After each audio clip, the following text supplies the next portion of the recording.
Augmente fortement au Sahel. C'est ce que nous dit le dernier rapport de l'Office des Nations Unies contre la drogue et le crime.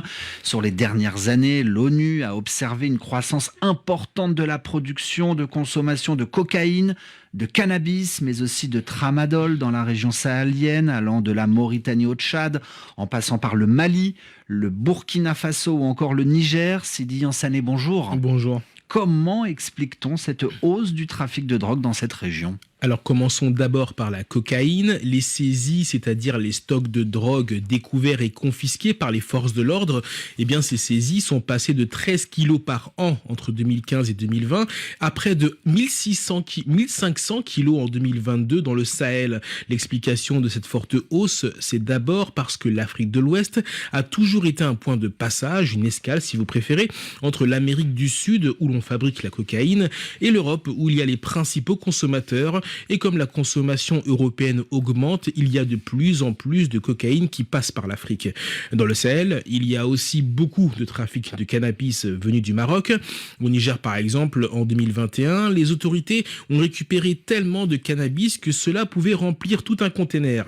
Il y a aussi ce qu'on appelle les opioïdes. Ce sont des médicaments qui servent à calmer la douleur. Le plus connu, c'est le tramadol et il est surtout consommé par les femmes ou dans les métiers difficiles comme l'agriculture ou chez les transporteurs. Et c'est tellement grave et inquiétant qu'entre 2017 et 2021, presque la totalité du tramadol saisi dans le monde était en Afrique de l'Ouest. Merci beaucoup Sidi Yansané. Et puis enfin, pour la défense de l'environnement, des jeunes ont manifesté aujourd'hui en Italie, à Rome, mais aussi à Turin. Ils étaient environ 1 millier à descendre dans la rue. Manifestation à l'appel du mouvement écologiste créé par la militante Greta Thunberg. Des jeunes qui réclament aux responsables politiques italiens des mesures efficaces pour défendre l'environnement. Changer la société, pas le climat, pouvait-on lire sur l'une des banderoles. Ainsi se referme ce journal, où que vous soyez sur la planète. Merci à tous de l'avoir écouté. Place au Café des Sports. La marche du monde, Valérie Nivelon. 100 jours avant les JO de Paris, je vous propose de revivre les Jeux Olympiques de 1964, tandis que la star éthiopienne du marathon, Abebe Bikila, décroche la médaille d'or. D'autres athlètes africains montent sur le podium. Ghanéens, Kenyans, Tunisiens, tous ramènent avec fierté les premières médailles de leur pays fraîchement indépendant. La marche du monde, Valérie Nivelon. À dimanche sur RFI, 15h10, temps universel. RFI et France 24 présentent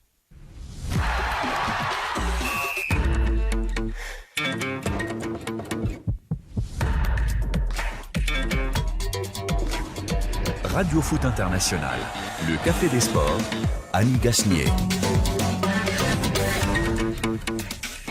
Et merci d'être au rendez-vous hebdomadaire du Café des Sports. Bienvenue aux habitués de cette pause Café Foot de fin de semaine et bienvenue aussi à ceux qui nous découvrent et que vous nous écoutiez à travers un post radio, à travers Facebook Live ou surtout aujourd'hui à travers YouTube en direct et puis aussi pour ce qui est de France 24, nous sommes diffusés en soirée.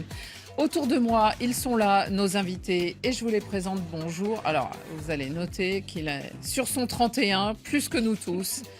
Et il va nous dire pourquoi. Bonjour Rémi Ngono. Bonjour Annie. Costume 3 pièces aujourd'hui ? Bien évidemment, avec la dorure, la royauté. Vous savez très bien, quand on est le roi du monde, le roi d'Europe, le roi du football, les rois télé se mettent en 2 pièces. Et les autres se mettent en 3 pièces. Bon, en tout cas, voilà. Bonjour Rémi. Et vous étiez avec nous en milieu de semaine pour commémorer ce moment incroyable, ce match incroyable que nous avons vécu à Manchester. Xavier est là aussi. Bonjour Xavier. Bonjour Annie. Bonjour à costume 3 pièces. Hein. Ouais, non, je porte le noir du deuil malheureusement des Canaries qui ont été éliminés en demi-finale de la Youth League. Les jeunes Canaries, mais c'était déjà bien qu'ils arrivent. Ils ne me regardent pas. Ils me regardent pas. Est-ce que vous le croyez ? Bonjour Benjamin Moukanjo. Bonjour Annie, bonjour à tous. Bon, vous êtes impartial entre les deux là ? Souvent, je fais l'arbitre, mais je pense qu'aujourd'hui, je ne serai pas trop du côté de Rémi. Ah oui. Tu ne seras pas du côté De Rémi. Tu es toujours du côté des losers. Rémi se défend tellement bien tout seul. Et puis alors, Frédéric est en vadrouille aujourd'hui, Frédéric Suto. Donc nous avons trouvé quelqu'un qui va vous lire, qui va vous citer, qui vous suit à travers les réseaux sociaux. Bonjour Victor Missistrano. Bonjour Annie, bonjour à tous. Si j'avais su, je me serais mieux habillé. Je suis quand même bien entouré. Oui, on vous a pris au dépourvu, mais c'est pas grave. Mais oui, en tout cas, je vais essayer d'être le porte-voix de nos auditeurs en cette semaine de Ligue des Champions. Forcément, ça se chamaille beaucoup sur le chat. Ils sont chauds, ils rêvent de vous entendre, Xavier. Bous nous dit « Je serai câblé pour écouter les interventions subjectives de Xavier Barré. » Et Massiré nous dit... Et objectif de Rémi, c'est ça? Voilà, c'est ça. Vous avez tout compris. Massiré nous dit « J'ai hâte d'écouter comment Xavier Barré va justifier l'élimination du FC Barcelone en Ligue des Champions par le PSG. » Gardons ça pour le dessert. Pour l'instant, au sommaire de cette émission, quand même un cocorico, on pourrait le dire et le faire aujourd'hui avec Marseillais et Parisiens unis par l'Europe. Les deux clubs rivaux de l'Hexagone du foot français ont conquis leur qualification en demi-finale européenne de Ligue Europa et de Ligue des Champions. L'OM poussé par sa belle étoile et sa flamme européenne qu'il habite depuis si longtemps, le PSG motivé sans doute par un élan du genre « c'est l'année ou jamais », vu ses adversaires abordables sur sa route. Pas de doute, c'est bon pour l'indice européen des clubs français. Un classico pour décider de la Liga dans le Santiago Bernabéu. Les Merengues épuisés, mais demi-finalistes de la Ligue des Champions recevront les Blaugrana. Éliminés donc de la compétition, mais qui joueront pour l'honneur, voire encore pour le titre de la Liga. Verra-t-on une rencontre... Non, Rémi, vous n'avez pas le droit de rire pendant les titres. Verra-t-on une rencontre à sens unique? Le Real est-il déjà presque sacré? Un exploit guidé par une étoile, celle de champion d'Europe le TP Mazembe, j'ai déjà changé de continent. Le TP Mazembe peut-il retrouver une finale continentale contre le très impressionnant Al Ahly du Caire, tenant du titre? Match aller à Lubumbashi, demain après-midi pour les Corbeaux. Et puis il y aura bien sûr les cartons, les vôtres et les nôtres. Au générique de cette émission, David Finzel m'a aidé à préparer l'émission avec Mathieu Degueldre qui est à la réalisation, Yann Bourdelat et Adrien Toureau pour les moyens vidéo. Le Café des Sports, les débats sont ouverts. Mbappé dans la surface de réparation, Kylian Mbappé, la frappe, c'est complètement fou, la frappe d'Hakimi, et le quatrième but parisien, oh ils les ont tués sur ce contre. Le centre, la main à la tête, le but, et oui le voilà, l'éclair, et boum, Vardia. Et ben voilà. Des matchs donc, si vous êtes un fidèle auditeur que vous avez pu suivre cette semaine sur RFI, puisque Cédric de Oliveira était à Barcelone et Eric Mamrut était hier soir au Vélodrome à Marseille. Que d'émotions donc toute cette semaine grâce au football européen. 3 soirées qui n'ont pu que réjouir les vrais amateurs de football et notamment ceux des deux clubs français, bien sûr, habituellement rivaux et donc cette fois unis dans le dernier carré européen, mais un dernier carré élargi puisque nous parlons et de Ligue Europa et de Ligue des Champions. Voilà donc l'OM qualifié et c'est un exploit pour vous, Benjamin Moukandjo. Parleriez-vous d'exploit? Pas vraiment, parce que même si Benfica reste une très très belle équipe, Benfica ne réalise pas quand même un très très grand championnat. Ils ont eu du mal au départ. Après, c'est vrai que ça reste une Coupe d'Europe. Ils avaient perdu au match aller. Au match de retour, il fallait être présent. Ce que j'ai beaucoup aimé, c'est l'intensité qu'a mis l'OM hier, au-delà du déchet technique qu'il y a eu par moments, surtout cette première mi-temps que j'ai trouvée moins bonne. La deuxième mi-temps a été meilleure parce qu'il y a eu du rajustement. Gasset, il a fait de bons changements. Il a fait rentrer des joueurs avec beaucoup d'envie. Et dès lors, on a vu une nouvelle équipe conquérante qui avait vraiment envie de gagner, qui était projetée vers l'avant. Et puis, on a notre Camerounais qui nous met ce but d'une belle passe d'Aubameyang, qui encore une fois de plus était décisif. Mais au-delà du contenu, je pense que ce qu'on doit souligner dans ce match-là, c'est l'envie et la volonté qu'a eu cette équipe qui a été poussée par 60 000 personnes à aller arracher cette qualification. Maintenant, c'est bien pour le football français, c'est bien parce qu'on aura une belle demi-finale face, je crois, à l'Atalanta, qui est aussi un gros poisson, qui a quand même éliminé le grand Liverpool. Donc Qui ça avait va peut-être un peu être, jeté les ça ponts. va être des bons matchs, mais Marseille peut se servir de ce match-là. Mais attention, quand on finit un match comme ça, comme ils ont fini, où ils étaient quasiment tous morts, attention qu'il n'y ait pas de répercussions derrière. Alors, nous, si on pensait à un exploit, c'est déjà le but de cette inattendu quand même de la part de Moubagnac, oui, Faris. parce que il n'avait pas encore vraiment convaincu sous le maillot de l'OM, parce qu'il y a cette quand même mauvaise saison, parce que l'équipe venait d'accumuler 5 matchs. Ouais. Non seulement sans gagner, mais en perdant. En plus, ça faisait longtemps qu'il n'avait pas gagné, parce qu'aussi c'est une équipe maudite par les blessures. Et Xavier Barré, nous, ce qu'on a bien aimé et ce qui a quand même été épatant, c'est ces deux minots. On ne les appelle pas des gamins à Marseille. Il y a les fadas et les minots. Et les minots, c'est ces deux jeunes qui rentrent, que sont alors Gaël Lafont et alors l'autre, c'est Reyman Daou, d'origine comorienne, d'après ce qu'on a lu. Et alors, ils rentrent, il y en a un, c'est la première fois qu'il dispute un match professionnel et tout. Verretou est complètement fatigué. Et c'est eux qui tiennent, du coup, le match jusqu'à la fin, en milieu de terrain? Oui, qui contribuent effectivement à cet exploit. Quelque part, je pense que le mot d'exploit n'est pas tout à fait galvaudé, parce que sur le contenu, l'OM n'est pas au niveau et ne mérite pas d'arriver dans le dernier carré. Mais avec cette envie, comme le disait Et hier, Benjamin le Benfica ne Moukanjo, méritait pas vraiment non plus. oui, mais au match aller, le Benfica Oui. aurait dû l'emporter plus largement. Ouais, ouais. Et finalement, l'OM s'en est tiré avec cette défaite par un seul but d'écart, ce qui était déjà une réussite un peu inespérée. Et là, au retour, effectivement, avec le soutien du public, avec ces petits jeunes qui sont rentrés pour faire nombre en fin de match, avec effectivement cette action de classe de Aubameyang qui amène le but de Moumbagna, on a un OM qui réussit à saisir sa chance. C'était pas forcément évident. Et mais puis l'absence de des tirs au but. Oui, là, là, on sait que Décisif, souvent ça se joue à peu de choses, mais c'est vrai que là aussi ils ont pas tremblé. J'ai bien aimé, Moi, j'ai bien aimé ce qu'il a dit après Gasset à la fin. Je sais pas si vous avez vu, parce qu'on en a eu ce débat-là ici. On disait qu'est-ce que les tirs au but, il fallait les travailler. Il a dit qu'il a travaillé. Exactement. Voilà, Bien sûr, donc moi j'ai bien aimé qu'il le dise, parce qu'on a eu ce débat où il y en a certains, comme Didier Deschamps notamment, qui dit que c'est pas quelque chose qu'il faut travailler, mais il le dit en plus. Il dit pas ça, ils l'ont Didier travaillé. Deschamps.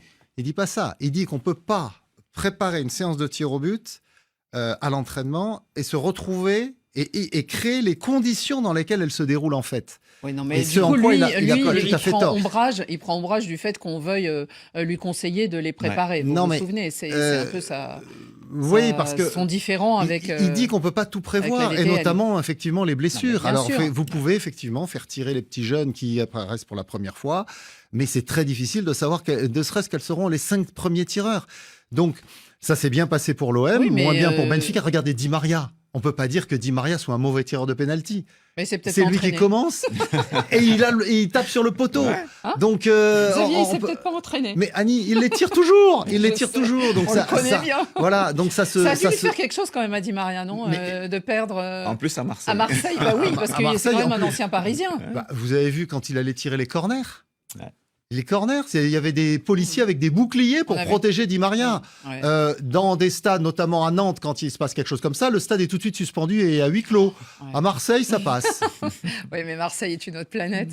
Rémi, est-ce que vous avez aimé cette folie un peu hier soir au stade Vélodrome? Parce que on en avait parlé dans la première partie, le stade était plein. Il y a une âme européenne à Marseille, qu'on le veuille ou non. Alors, je vais vous donner quelques statistiques, je suis sûre que vous en avez d'autres, mais c'est quand même la 8e fois que l'OM se retrouve en demi-finale européenne, que ce soit Ligue Europa, Ligue des Champions, comme ça c'est appelé avant, parce que ça change un peu souvent de nom.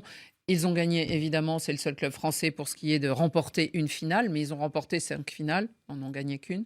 Il y a quelque chose de l'Europe aussi dans cette enceinte, dans ce public et dans cette équipe.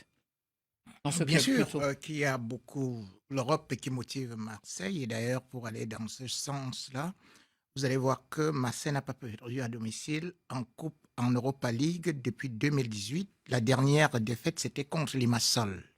1 but contre 3. À part ça, l'OM, c'est 9 victoires, 3 nuls.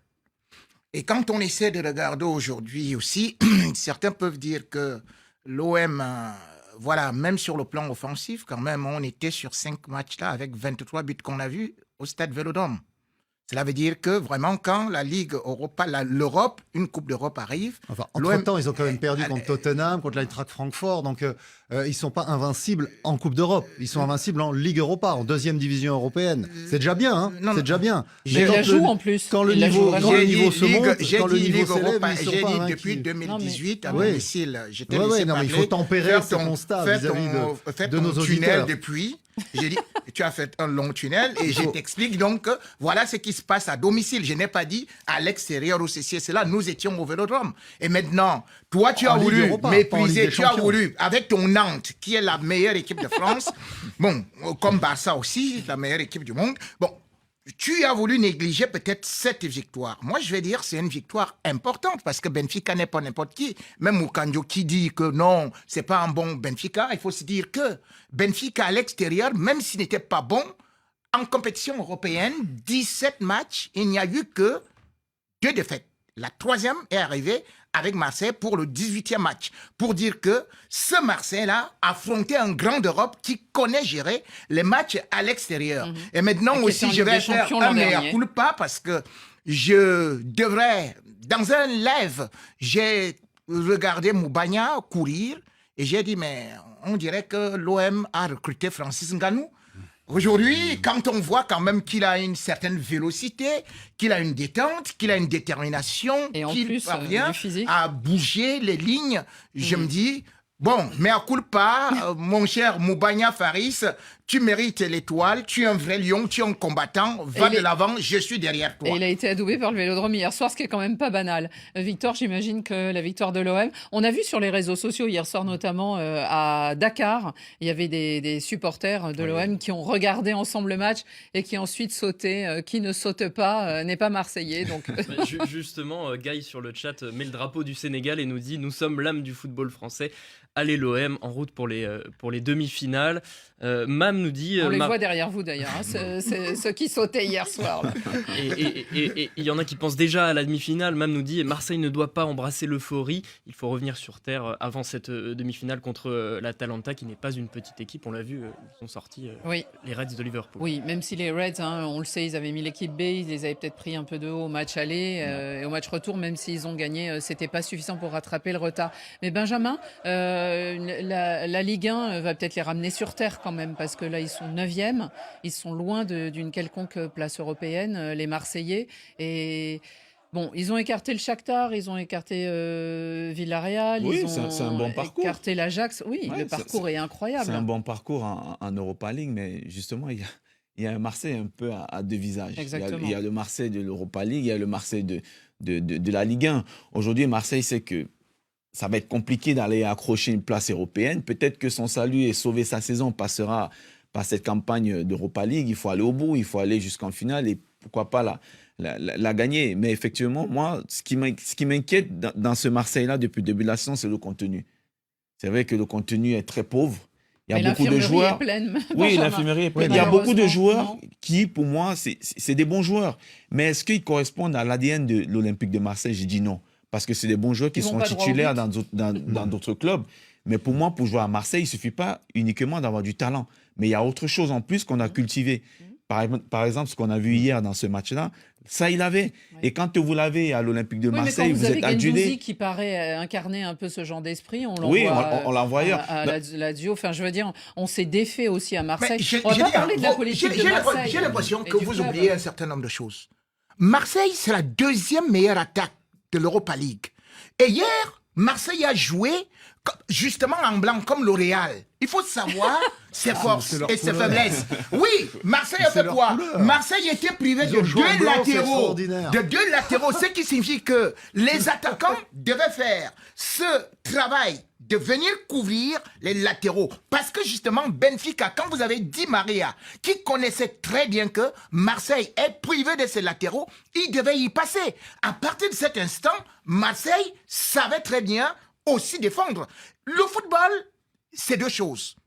Attaquer, défendre. Si vous ne savez pas attaquer, sachez défendre. Et Marseille a su défendre et a su faire mal quand il fallait. Une dernière petite question, Xavier. Est-ce que vous les voyez aller jusqu'à Dublin? Dublin, ça sera le lieu de la finale. Oui, parce que l'Atalanta en face, c'est une très bonne équipe qui qui a montré contre Liverpool qu'ils étaient capables de faire des exploits. Mais très honnêtement, c'est pareil sur le contenu des matchs. L'Atalanta n'est pas supérieure à l'OM. C'est pas une très bonne saison. C'est une bonne équipe, mais c'est pas une équipe hors d'atteinte pour l'OM. Donc bien sûr, l'OM peut aller en finale. L'inconvénient, c'est qu'ils auront le match aller à Marseille, donc le retour à Bergame. Mais bon, on a vu que contre Villarreal, c'était passé. Mais là, contrairement à ce que vous disiez tout à l'heure, contre Villarreal, c'était passé limite, malgré la grande avance qu'ils avaient. Bien sûr. Donc, cet OM a le potentiel pour aller en finale, mais on ne sait jamais quel OM on va avoir sur la pelouse. Maintenant, il y a juste une petite précision à apporter. Quelle précision à apporter? C'est que pour aller en Ligue des Champions la saison prochaine, le meilleur moyen pour eux maintenant, c'est de gagner cette Ligue Europa. Parce qu'on rappelle que le vainqueur de la Ligue Europa va en Ligue des Champions. Alors malheureusement, l'autre équipe française, il s'agit de Lille, n'a pas réussi à concrétiser son rêve. C'était à 3 minutes près, si je me trompe pas, où ils ont encaissé un but. Et puis alors après, après, il y a eu des tirs au but et ils ont été éliminés de la Ligue Europa. Par un certain gardien argentin, dont je tairai le nom, parce que ça nous fait trop mal. En tout cas, ils sont éliminés de la Ligue Europa Conférence, mais avec les honneurs, les Dogs lillois. Les Parisiens, au cours de la semaine, eux aussi ont réalisé une sacrée performance, peut-être et surtout en domptant leur fantôme psychologique, parce qu'on sait que c'est un peu là que le bas blesse du côté du Paris Saint-Germain, et ils ont décroché leur qualification en allant battre Barcelone 4-1. Est-ce que ça fait réagir beaucoup cette victoire, Victor Misistrano? Alors, elle fait moins réagir que la victoire de l'OM. Exactement. Il y a quand même pas mal d'auditeurs justement qui soulignent cette bonne santé des clubs français qui donc hissent 2 clubs dans le dernier carré, Marseille pour la Ligue Europa et le PSG en Ligue des Champions. Justement, Aimé nous dit bravo à la Ligue 1 française qui a réussi à placer 2 équipes de son championnat en demi-finale des Coupes européennes. On est même meilleur que les clubs anglais, puisque il n'y a pas de club anglais en finale dans le dernier carré de la Ligue des Champions. En tout cas, Xavier, le Barça éliminé, un peu sèchement, mais on va en parler du Barça d'ici peu avec le Classico. Est-ce que cependant, pour vous, c'est l'année ou jamais pour le Paris Saint-Germain? Et si on dit ça c'est peut-être aussi parce que c'est la dernière année où ils pourront compter sur Mbappé, qui est quand même un joueur essentiel et qui peut faire basculer un match. Qui est là depuis 7 ans, effectivement, et c'est effectivement sa dernière saison au PSG. Il y a aussi la sérénité qu'ils ont dégagée à Barcelone. C'est vrai que ce PSG-là, qui avait perdu le match aller... Qui encaisse un but. Qui encaisse un but très tôt, se retrouve finalement dans une situation compliquée et il va réussir à renverser complètement la partie. C'est sûr que le carton rouge adressé à Rojo, qui est normal, qui n'est pas scandaleux, mais il fait complètement basculer le match. Parce que de là, le Barça se retrouve ensuite à 10. Et le PSG et le PSG. Oui, mais fut une époque où le Barça, même à 10, gagnait les matchs. Oui. Même en infériorité numérique. Oui, et maintenant. Le problème, il y a longtemps. Et là, le PSG a su parfaitement exploiter sa supériorité numérique. A su imposer son jeu. Les choix tactiques de Luis Enrique, qu'on avait déjà vu au match aller en deuxième période, se sont confirmés être des bons choix et finalement ils ont réussi à s'imposer à Barcelone. Ils l'avaient déjà fait la dernière fois lorsqu'ils s'étaient rencontrés, ils avaient gagné 4-1, mais c'était le match aller. Alors que là, c'est le match retour. Moi je pense que c'est une année où le PSG a de belles perspectives parce que la demi-finale, normalement, contre le Borussia Dortmund, qu'ils ont déjà battu, qu'ils ont rencontré en phase de poule, qu'ils ont déjà battu, ils peuvent passer. Non, c'est pas gagné, mais c'est pas une équipe hors d'atteinte. Puis ensuite, on verra la finale. Benjamin, peut-être un avantage aussi, c'est qu'ils joueront, tout comme le Real, le match retour à domicile. Oui. Ça compte beaucoup? Oui, ça compte quand on voit encore hier ce que Marseille a réussi à faire. Le Vélodrome, c'est quand même pas le Parc des Princes. Oui, après, l'idée surtout, c'est ce match aller. Il faut bien l'entamer, le match aller. Il faut surtout éviter d'avoir un écart assez conséquent pour pouvoir bien négocier le match retour. Moi, je suis pas du même avis que Xavier là-dessus, parce que pour moi, le PSG a encore beaucoup à faire face à Dortmund. Dortmund aussi, qui est un peu comme Marseille, qui est une équipe à 2 visages. Un championnat qui peine, mais en Ligue des Champions, on voit qu'ils font quand même une bonne campagne. Ils ont fini devant le PSG lors de la phase de poule. Et là, aujourd'hui, ils ont sorti quand même l'Atlético, qui n'est pas rien. Donc, pour moi, ça reste une équipe qu'il va falloir prendre au sérieux. Maintenant, c'est bien parce que Luis Enrique, lors de ce match retour contre Barcelone, a quand même remis déjà les hommes et les joueurs à leur poste. Il s'est corrigé. On a toujours dit qu'il inventait des choses. Là, il a moins inventé. Il a mis les joueurs clés, les joueurs importants. Et puis, il y a bien sûr ce carton rouge, pour moi, qui, encore une fois, de plus fait basculer le match. Parce que s'il n'y a pas ce carton rouge, je ne suis pas persuadé que Paris passe.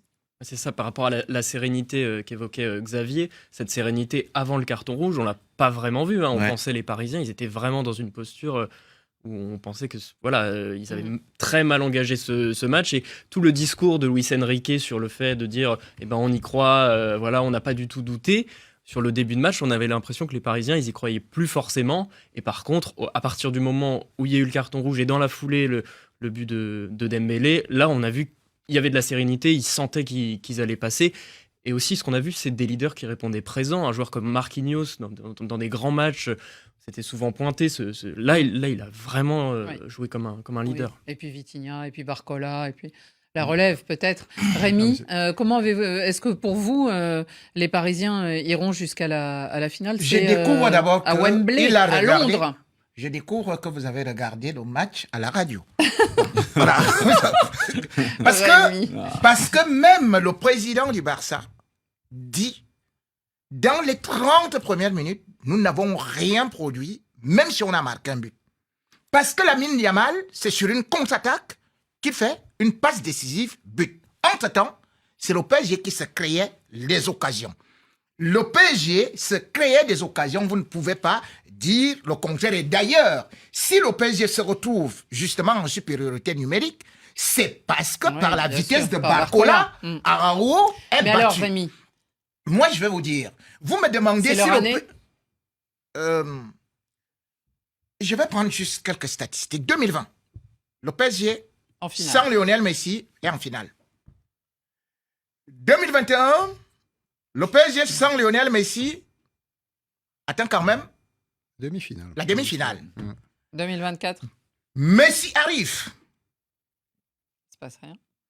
PSG éliminé en huitième de finale. Non, c'est à cause de Messi, c'est ça? L'année suivante, PSG éliminé en huitième de finale. Non, je vais te dire aussi que même avec le Barça, c'est quand Messi était là qu'il y avait les remontadas. C'est là où il y avait les 8-2, c'est-à-dire face au Bayern. J'ai dit tout simplement que le PSG s'est débarrassé des pieds cassés, des pieds nickelés, pour maintenant jouer en équipe. On a vu maintenant les Barcola, on voit maintenant les joueurs exploser.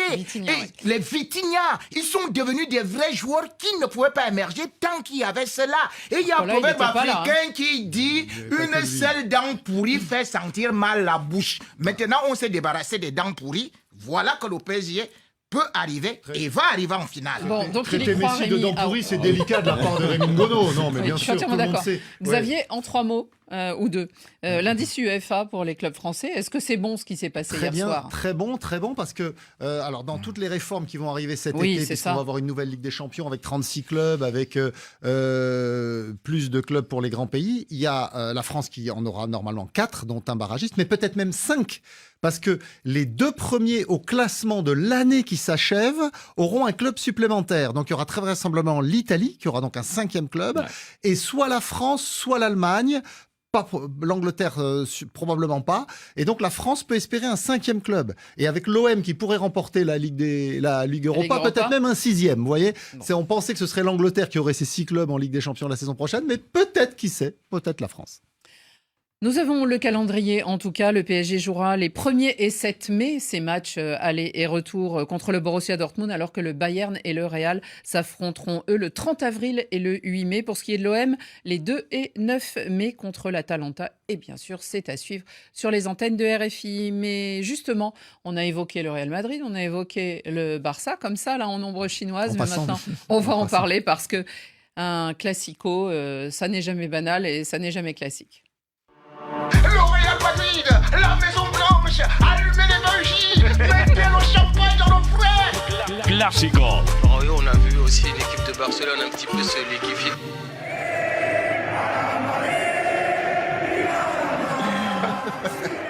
Nadamas, Rémi, hein, vous l'avez entendu, il était là prêt à sabler le champagne, mais c'était un peu tôt encore, Rémi, ce ne sont que les quarts de finale. En tout cas, ce sera dans le magnifique nouveau stade de Santiago Bernabéu. On a l'impression d'un vaisseau spatial posé au milieu. Ceux qui nous regardent peuvent voir ce stade absolument incroyable au cœur de la capitale espagnole, donc pour le Classico. Le Real Madrid, demi-finaliste donc de cette Ligue des Champions, qui reçoit le FC Barcelone, éliminé dans la même semaine. Et le Real pourrait gagner son 36e titre de Liga. Les deux équipes, Rémi, elles sont donc dans des formes complètement opposées. Les merengues, alors, ils ont quand même souffert pendant 120 minutes, même s'ils sont qualifiés. Les autres, ils sont un peu engueulés à la fin du match, les Barcelonais, on va y venir. Mais est-ce que, selon vous, je me demande si je dois poser cette question à Rémi, parce que je crois que je connais déjà la réponse, mais bon. Est-ce que ça va être un match à sens unique, Rémi? Oui. Je vous prends juste, nous sommes au camp. Ils ont gagné 2-1 au match aller à Barcelone. Minute. Ils ont gagné à la dernière minute sur un but contré, un tir contré. Mais ils ont gagné. Donc c'était pas la démonstration qu'on pourrait penser. Bon, c'est bien. Et la Supercoupe, qui l'a gagnée? La Supercoupe, c'est une compétition de gala. Non, mais c'était la Supercoupe. C'était le Real. Oui, non, mais Rémi, c'est même pas en Espagne. C'est 4-1. C'est-à-dire qu'aujourd'hui. Non, mais parlez-moi du match de mais puisque c'est les deux équipes-là, on parle de la tendance, même depuis le début de la saison. Quand vous parlez de la vraie compétition, parlons de la Liga. Au niveau de l'attaque, on me dit que le Real n'attaque pas. Mais le Real a la meilleure attaque par rapport au Barça, avec 5 buts de plus. 67 buts marqués. On me dit que le Barça avait les meilleurs défenseurs. Le Real s'est débrouillé avec des défenseurs qui, malheureusement, les titulaires, sont pratiquement à l'infirmerie. Mais le Real, c'est 20 buts encaissés. Le Barça, c'est 34 buts, dont 14 de plus que le Real Madrid. Donc, Rémi, ça sera à sens unique. Je ne peux pas dire que le football ne sait jamais jouer à sens unique, puisqu'il y a 22 acteurs sur le terrain. Cela veut quand même montrer qu'aujourd'hui... Il y en a même qui ont un maillot blanc. Oui, mais pour l'instant, vous, c'est niveau Ligue Europa, ça, vous le savez. Ah non, justement, le Barça est revenu en Ligue des Champions cette année, et en phase d'élimination directe, même s'ils ont été éliminés par le Paris Saint-Germain. Qui plus est, ils auront 24 heures de plus de récupération, puisqu'ils ont joué mardi alors que le Real a joué mercredi, et ils n'auront pas eu de prolongation, puisqu'ils ont été éliminés dans le temps réglementaire, alors que le Real Madrid a dû jouer jusqu'au tir au but. Donc moi, je ne mets pas du tout le Real. Quand même. On a vu Gundogan porter un peu la responsabilité de la défaite sur Araujo, qui a mérité un carton rouge, discutable évidemment. Non, il était même ça a créé des déclarations. Oui, il y a évidemment qu'il y a une déception Xavi qui a à Barcelone. complètement perdu les pédales, son adjoint aussi. A été expulsé. Il n'y a pas de sérénité pour aborder un Classico. Non, sur ce match contre le Paris Saint-Germain, effectivement, le Barça est passé à travers parce qu'ils avaient gagné, on rappelle, le match aller à Paris, et que là, ils sont éliminés au Camp Nou. Donc forcément, il y a de la déception. C'est normal qu'il y ait du mécontentement. Heureusement, si les joueurs n'avaient pas réagi de cette façon, ça voudrait dire qu'ils seraient... Alors, c'est justement l'occasion de se reprendre. Tout de suite après cette déception, ils ont l'occasion de frapper un grand coup en allant empêcher le Real d'être champion dès ce week-end. Donc bien sûr que moi, je crois que ce Barça n'est pas battu à Madrid, même si on sait que c'est toujours très compliqué de gagner là-bas, et j'ai eu l'occasion d'expliquer maintes fois pourquoi. Mais le Barça, avec cet esprit de revanche, avec la dynamique qu'il avait montrée lors des derniers matchs, eh bien, je pense que malgré cet accident contre le Paris Saint-Germain, il n'est pas du tout victime expiatoire à Madrid. Avant de vous donner la parole, Benjamin, vous ferez l'arbitre. Trancher, du coup. Voilà, exactement, entre les deux. Que nous disent nos auditeurs, parce qu'en général, le Classico les passionne, Victor. Il y a certains auditeurs qui ont déjà tranché, à l'image de Khalid, qui nous dit: dans le football, tu as deux choix. Soit tu optes pour le Real Madrid, soit tu décides de souffrir. Xavier Barret a choisi de souffrir éternellement. C'était pas bien dit. Pendant quelques années, c'est le Barça qui donnait les leçons au Real. Non. Si. Combien de fois ils sont allés gagner à Madrid en faisant des démonstrations? Non, mais une chose est là, c'est que quand tu regardes le nombre des ligues et quand tu vois aussi au niveau de l'Europe, comme je dis cette fois-ci, vous voyez quand même une équipe comme le Real. La parole est à Moukandj, à Benjamin Moukandj. Avant le début de l'émission, je pensais que j'allais être contre Rémi, mais voilà. Objectivement, je pense que je vais pencher plutôt du côté de Rémi, au vu de ce que les deux équipes nous ont montré depuis le début de la saison, je trouve que le Real, c'est une équipe qui est mieux constituée, qui est solide défensivement, qui dégage quelque chose comparé à Barcelone, qui, bien sûr, a cet aspect offensif où il y a des joueurs capables, des génies capables de faire la différence. Mais on sait que quand on veut aller loin dans une compétition, la meilleure attaque, c'est d'abord la défense. Et aussi, il y a l'aspect, Xavier il disait, l'aspect du match de Ligue des Champions, ils ont joué 120 minutes. Moi, j'en ai joué des derbys dans les clubs où j'étais. Honnêtement, Annie, même si vous avez joué la veille et qu'on vous remet un derby 2 jours après, je vous rassure que physiquement, vous n'y pensez même pas parce que c'est un match, c'est le match des supporters, c'est le match de l'honneur, c'est le match de la fierté. Et quand on arrive à ces niveaux-là, je pense que les joueurs du Real ne sentiront même pas la fatigue. Ils vont essayer d'enfoncer un peu plus Barcelone, malheureusement, parce que pour eux, aujourd'hui, ce match-là, c'est d'abord l'orgueil. C'est de les mettre ils sont à 8 points aujourd'hui, c'est de les éliminer complètement. Je pense que pour le Real aujourd'hui, ne même pas voir Barcelone en Ligue des Champions, ça serait bien. Maintenant, il y aura peut-être le sursaut d'orgueil. Il y aura le sursaut d'orgueil de la part de Barcelone parce que il faut essayer de garder cette deuxième place parce que le Real sera probablement champion. Ça, c'est juste une question de temps.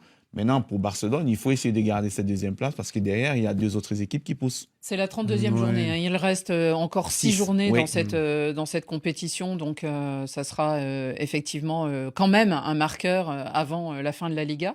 Victor, il y a quand même des supporters du Barça. Oui, il y en a aussi, et puis il y en a qui sont ni supporters du Real ni du Barça. Mohamed nous dit le mental et la déception du Barça peuvent le desservir pour ce classico. Le seul hic, c'est cette débauche d'énergie du Real. C'est vrai que jouer 120 minutes.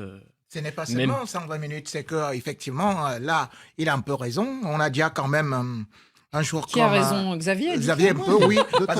Vous savez, au milieu de terrain, vous avez constaté que Valverde n'a pas pu tirer le pénalty parce qu'il est déjà à 3722 minutes de jeu. Il a demandé à ne pas le tirer. Oui, parce qu'il n'avait plus rien. Or, c'est le moteur du milieu de terrain. Vous avez Militao aussi. On a vu 2 joueurs du Real Madrid qui ont demandé à ne pas tirer. Vous avez Rudiger, même s'il a réussi à aller jusqu'au fond. Rudiger c'est quelqu'un qui est déjà n'était pas sur la liste au départ. Mais attention, Rudiger n'était pas sur la liste au départ. Qui est sorti porté par les autres parce qu'il avait des crampes dans les 2 jambes. Qui ne s'est même pas entraîné aujourd'hui.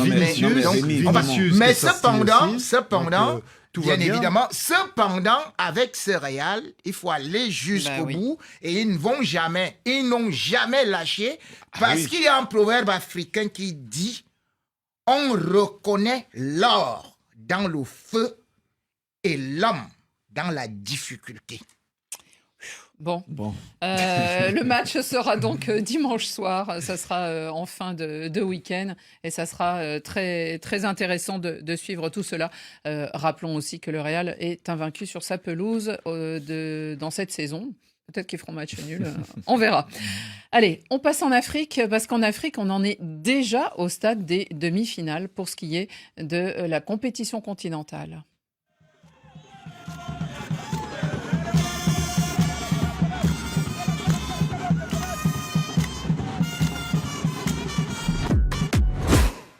Le TP Mazembe est un revenant à ce stade de la compétition continentale. Après 4 saisons compliquées, et l'année dernière, si je ne me trompe pas, c'était la Coupe continentale, la Coupe de la CAF, mais ça n'était pas la Ligue des Champions. Cette fois, les voilà en demi-finale. Et il y a quelques semaines, quelques cafés des sports, on avait évoqué le quart de finale retour. Ça se disputait en Angola, à Luanda. On avait vu que le TP Mazembe avait du mal à inscrire des buts. Et là, ils sont allés battre le Petro à Luanda. Et ça, c'était un exploit. Les voilà donc en demi-finale. Chez eux, ils joueront contre Al Ahly, les tenants du titre.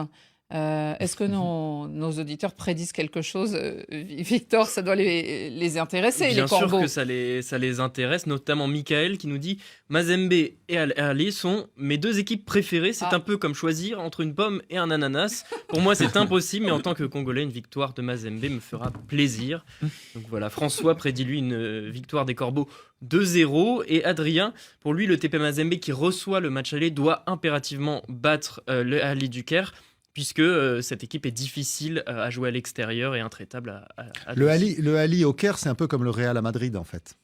impossible Non, de mais gagner c'est parce surtout qu'ils ont toujours les plus titrés au niveau du continent. C'est souvent lié à un certain environnement, on dira, qui fait Impossible que de gagner. Au Caire.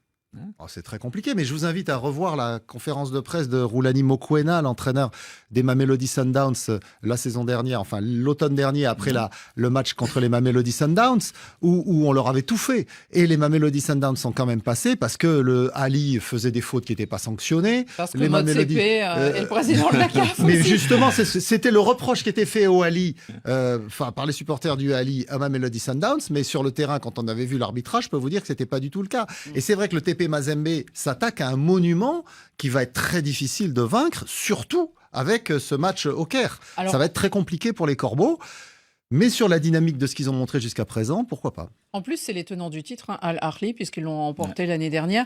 Benjamin, c'est ce que soulignent sans doute les auditeurs. Il faut là l'emporter, au moins prendre une option au match aller, parce qu'on avait douté par rapport au Petro Luanda de ce 0-0 au match aller. Et là, les hommes de la Mindiaï, vous pensez qu'ils viennent de gagner aussi leur derby à eux, là, leur classico à eux contre le V-Club le week-end dernier?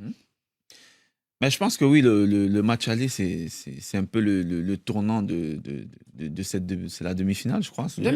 Voilà, c'est même pour moi, c'est la finale avant l'heure. C'est la finale un peu avant l'heure. C'est pas sympa. Après, pour la maintenant, c'est pas sympa pour la SEC d'Abidjan. Mais la SEC est éliminée. Oui, la SEC, il y a les Mamelody Sundowns.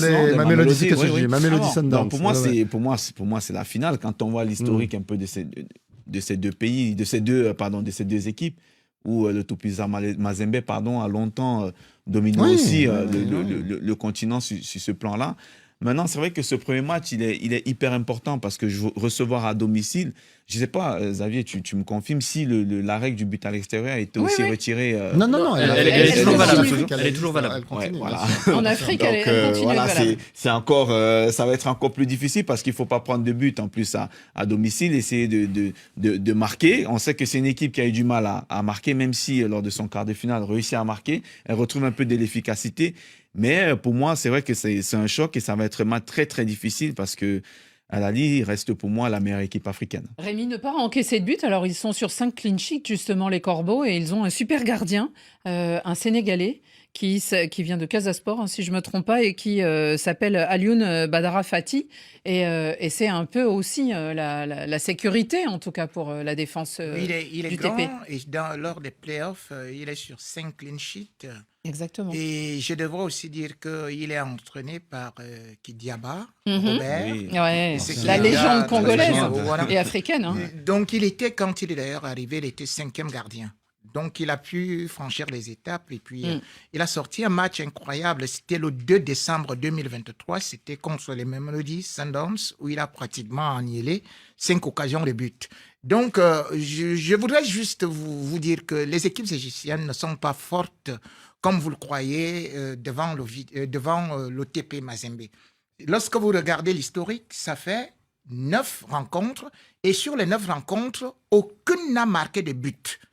Toutes ont été vaincues sur le terrain de Mazembe et ont encaissé 18 sans jamais marquer. Donc pour moi, cette équipe de Mazembe, bien au contraire, qui a déjà battu aussi Al-Ahly à domicile deux fois 1-0 et 2-0, eh bien, moi je trouve que elle va faire mal. RFI suit. Victor ? Et bien justement, Ngor nous dit en commentaire, Mazembe va gagner avec notre gardien sénégalais, Badara Fati. Donc, Ouais, on l'a noté, on l'a repéré.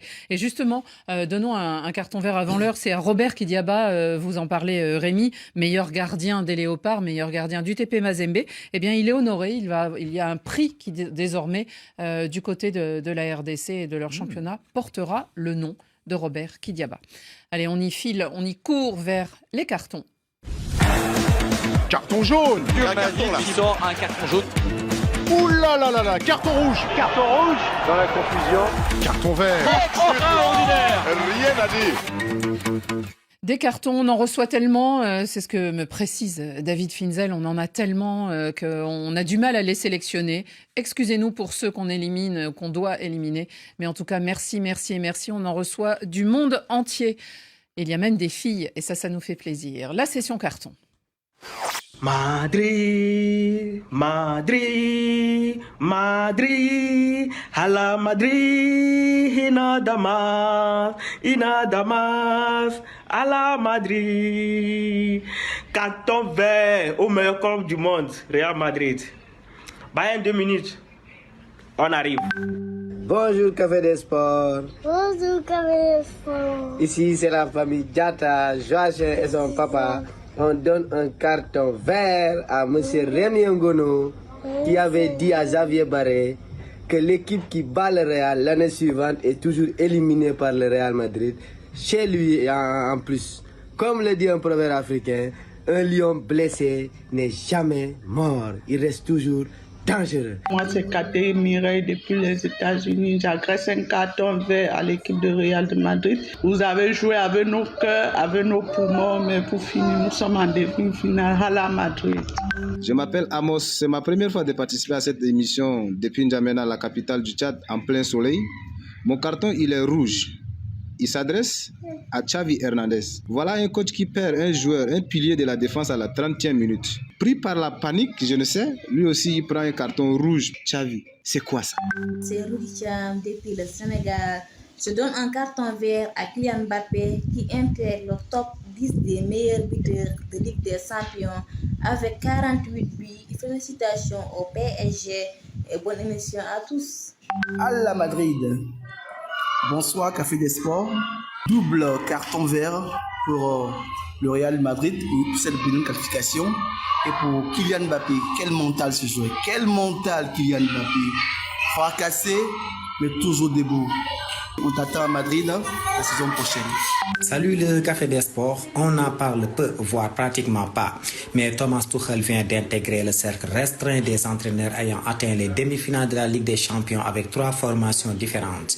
Après le PSG et Chelsea, il vient de le faire avec les Bavarois. Il est dans ce cercle restreint avec de grands noms du football, comme Carlo Ancelotti, Pep Guardiola ou José Mourinho. Carton vert à lui. Je suis Grand Franco, je vous appelle depuis Ndouma au Tchad, dans la province du Chari-Baguirmi. J'adresse cet après-midi un carton vert à Xavi Alonso et Bayern Leverkusen pour ce travail sans faille.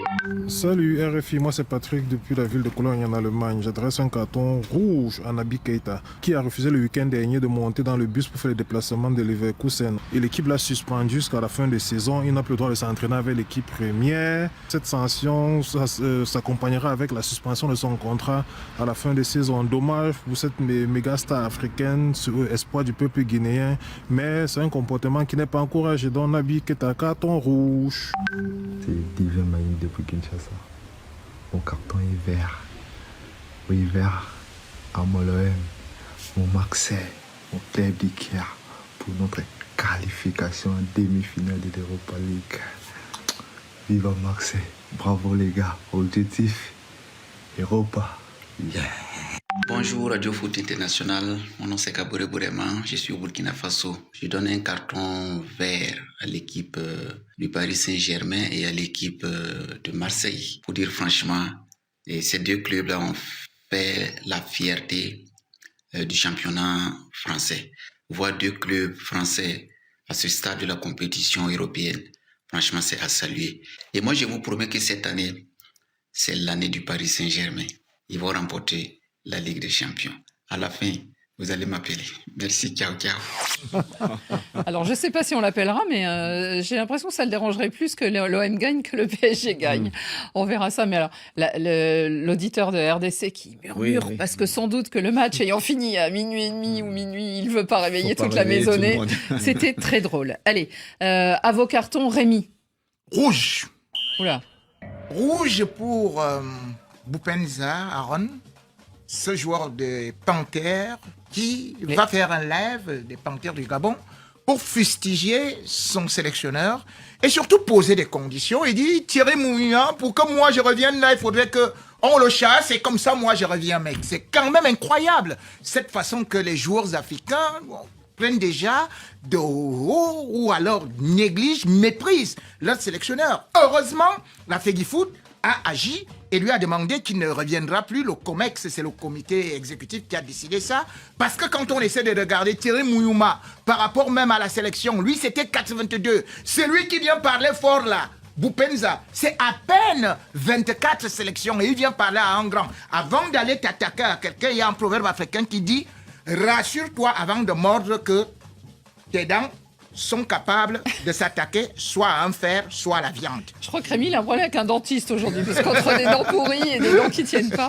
Benjamin, on reste dans le camp camerounais. Dans le camp surtout des cartons rouges, parce que le mien aussi, il est rouge aujourd'hui. Il est adressé à Youssef Belaïni. Son comportement, il est inadmissible lors de ce match de quart de finale, je crois, en Coupe d'Alger, où il a agressé verbalement et physiquement l'arbitre de la rencontre, qui plus est une dame, une femme.